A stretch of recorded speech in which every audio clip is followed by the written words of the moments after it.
Владата донесе 10 препораки за работа и однесување во училиштата со цел да се спречи и превенира врсничкото насилство.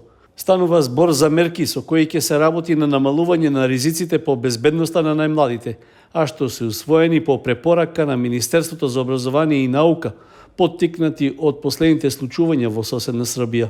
Министерот за образование Јетон Шакири на пресконференција ги представи препораките и побара засегнатите страни да ги почитуваат. Целта е во овој исклучително сензитивен период да се реагира внимателно и правилно во насока на подигнување на безбедноста во училиштата и за превенирање на меѓуврсничкото насилство. Прво, им препорачуваме на сите локални самоуправи во соработка со меѓуопштинските центри за социјални работи да формират стручни тимови на ниво на општините во чиј фокус на работа ќе биде разговори поединечно со секој дете ученик во секое училиште. Второ, му се укажува на Државниот совет за превенција на детско престапништво да достави информација за работа и колку општински совети за превенција се уфатени, а во следниот период да ја засили комуникацијата со Министерството за образование и наука во насока на преземени активности за градење на клима на доверба и добро состојба во училиштата, односно да се засилуваат превентивните мерки.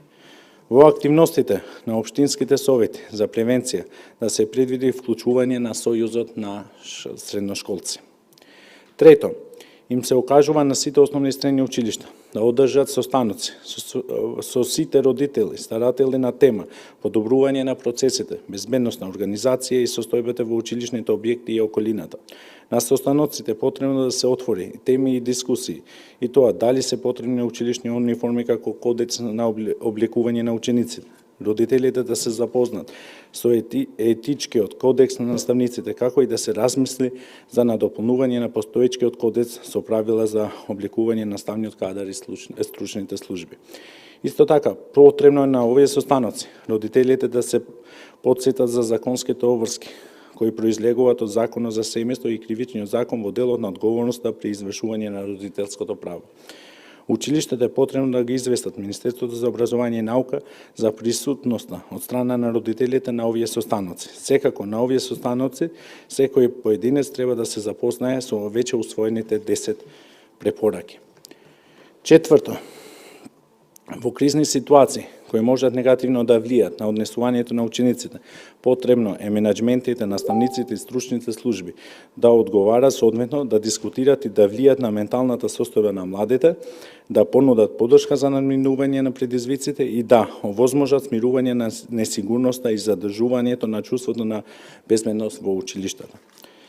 Пето, секое училиште треба да направи протокол за начинот на користење на мобилните телефони на учениците и наставниците за време на часови во просториите на училиштата. Укинување на употреба на мобилните во времето на часови ќе поттикне повеќе дискусија, размена идеи и слично.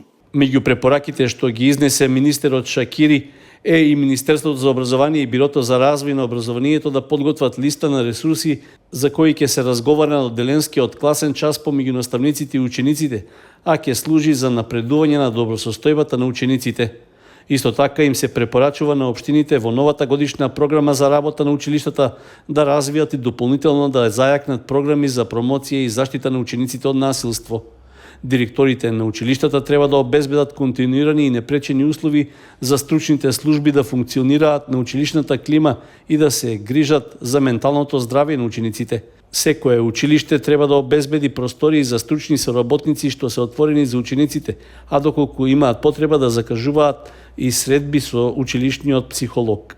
Како 10-та владина препорака е Министерството за образование и наука заедно со стручните соработници од основните и средните училишта, како и представници на Сојузот на средношколците и Бирото за развој на образованието, Државниот просветен инспекторат да формира работна група, која ќе треба да креира протоколи за работа и обезбедување поддршка при психосоцијално и ментално здравје на учениците.